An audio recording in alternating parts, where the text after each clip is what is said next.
All right, folks, welcome back to another episode of the Mike Roach podcast. And so the Raptors going to Cleveland and put a good whooping on them, 126 to 113. I will say this is the best win of the season for the Toronto Raptors. And because of that, I said because of that, I will drop a bomb for the Toronto Raptors here. Okay, as I mentioned, 126 113 over the Cleveland Cavaliers. And this was the best win of the season for the Toronto Raptors. I thought they played really well, a lot of different guys. And I got to tell you, man, having Emmanuel Quickley back in form, Jakob Poeltl back in form, trust me, it makes a massive difference. A massive difference on what the Toronto Raptors are going to be able to do to the opposing teams with those guys back in the lineup. Now, I do have some numbers for you, and we're going to talk about some of the things that I have in my notes here. But my goodness, when those two come to play, doesn't it make things a lot easier for everyone else? I mean, because immediately when I look at the stat sheet and I'm looking at the box score right now, Brandon Ingram, 5 of 15 from the field, 0 of 6 from 3-point range. And the Raptors win by double digits. But those are the things that can happen when you have Emmanuel Quickley on, Jakob Poeltl on, Scottie Barnes. We'll talk about him after. He was fantastic. Scottie Barnes was on one. He was on one tonight against the Cleveland Cavaliers. He really was. We'll discuss shortly.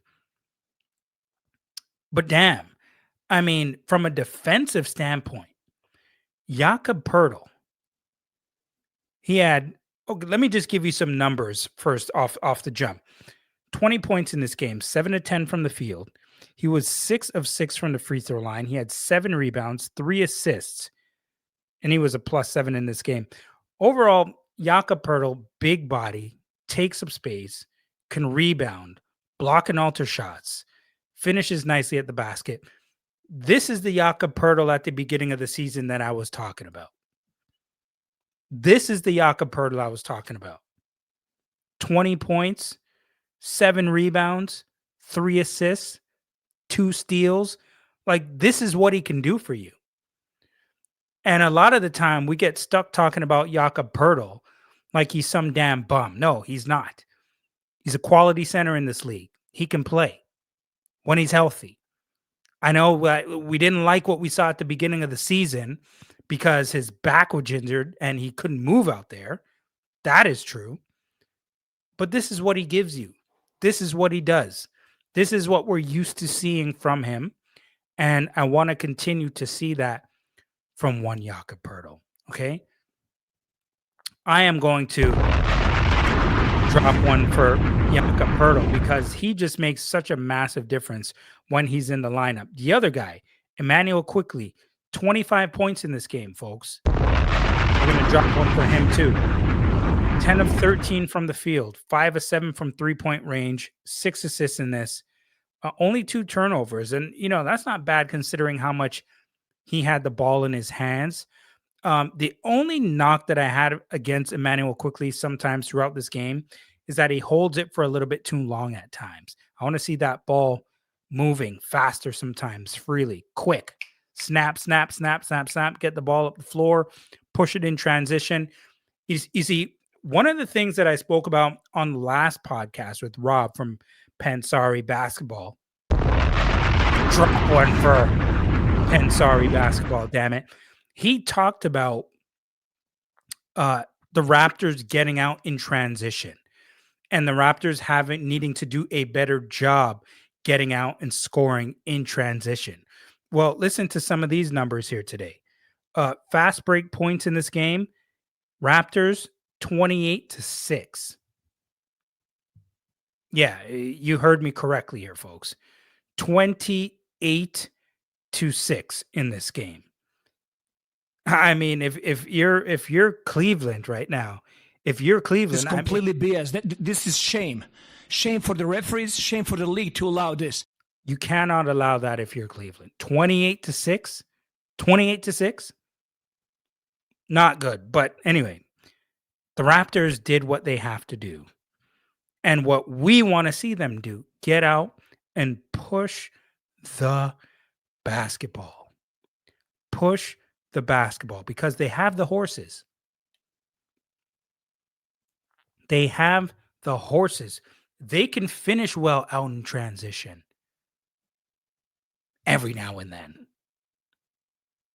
But listen, in all seriousness, Ingram, Barrett, Barnes, Yuck, they can get out in transition. One of the guys who is pushing that ball out in transition and who makes a massive difference when he comes into that game. Now, and I'm going to get back to some of the starters in a second.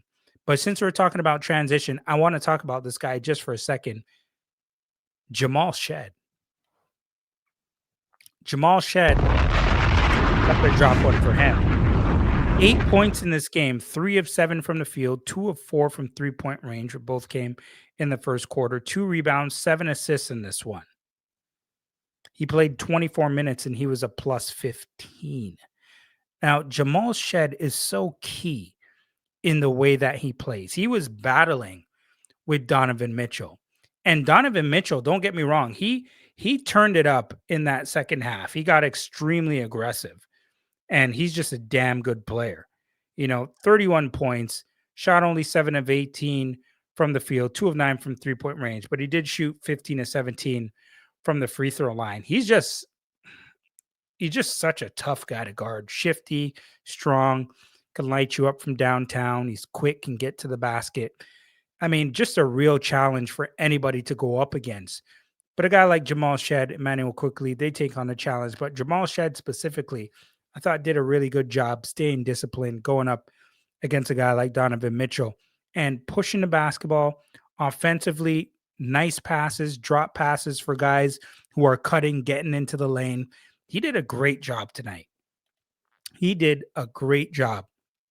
And over time, I think we're steadily going to see the minutes just increase a little bit more for Jamal Shead because he's that dude. He's becoming that dude. He's not afraid. And what I like about his game now is that he's going to be stretching the floor with his shooting. He's confident from out there now.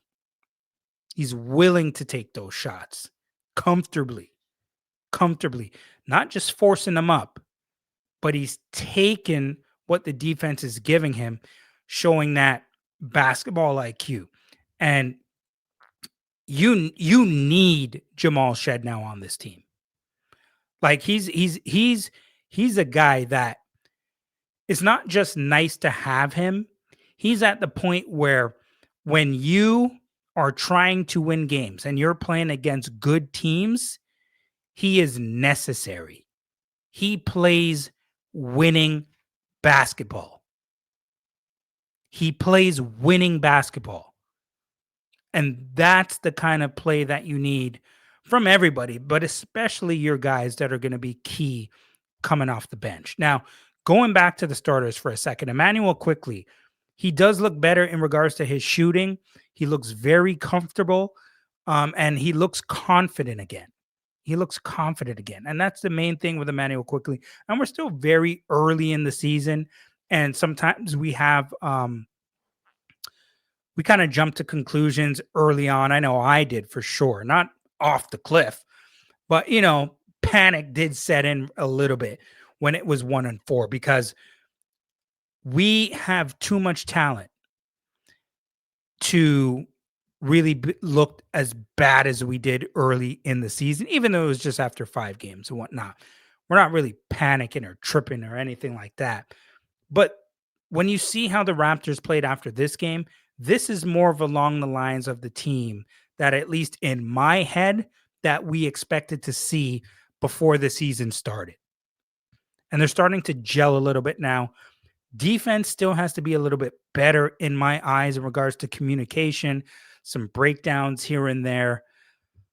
Just guys getting wide open, going baseline, going back door and cutting and stuff like that. But I think that'll get better a little bit over time. But another guy, RJ Barrett, just before I get to Scottie Barnes, RJ Barrett, and I know, folks, this is supposed to be in 12 minutes. Forgive me. Forgive me. Call me the fifth quarter.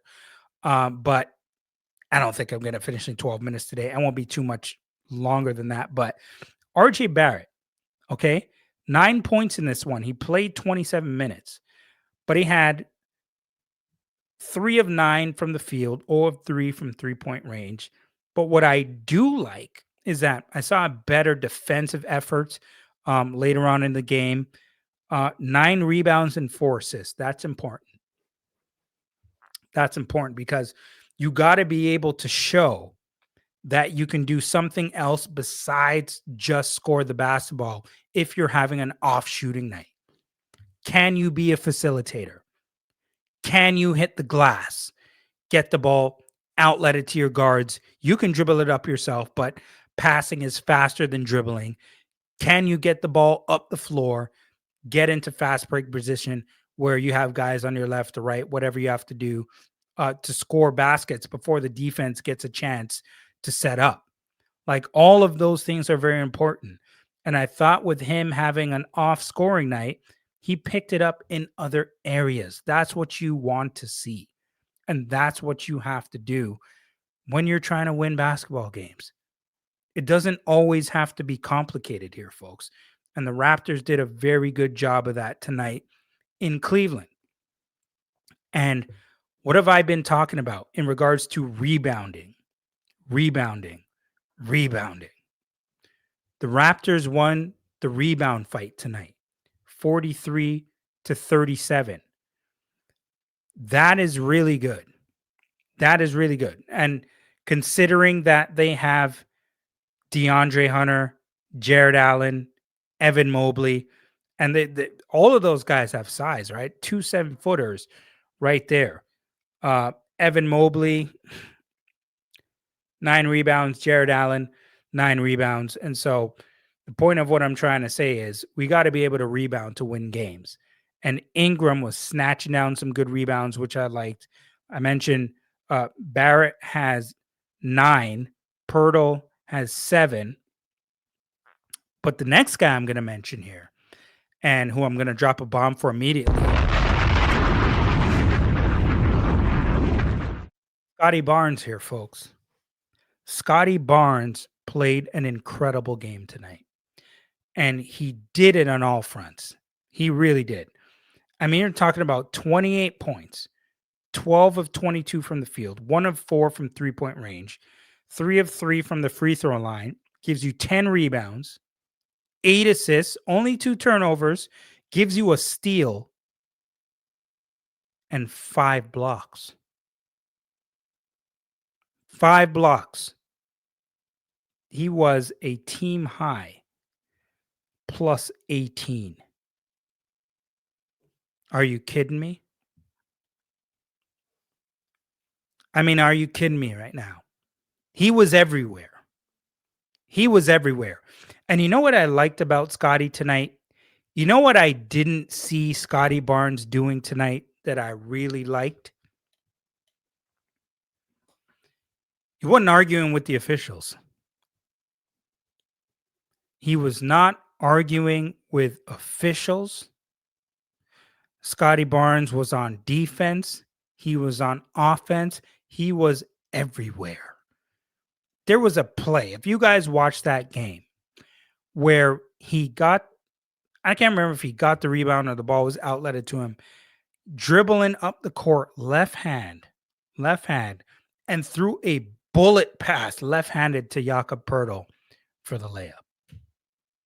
It was an absolute thing of beauty.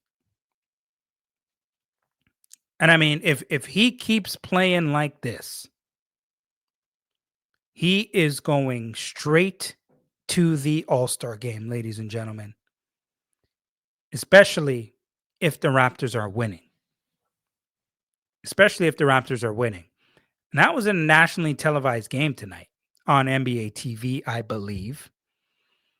And so this is some good exposure.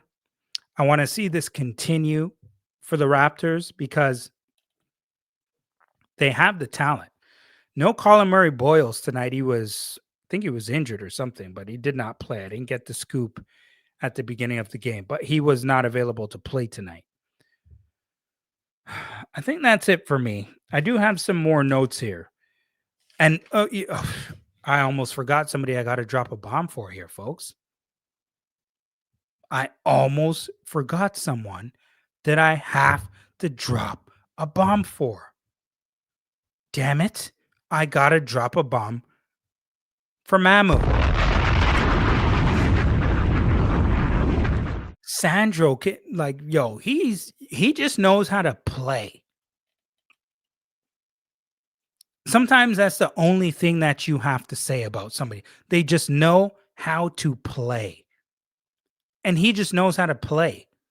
17 minutes, 13 points in this game, 4 of 5 from the field, 2 of 3 from three-point range, knocked down all of his free throws, 3 for 3, 5 rebounds, 1 assist in this game.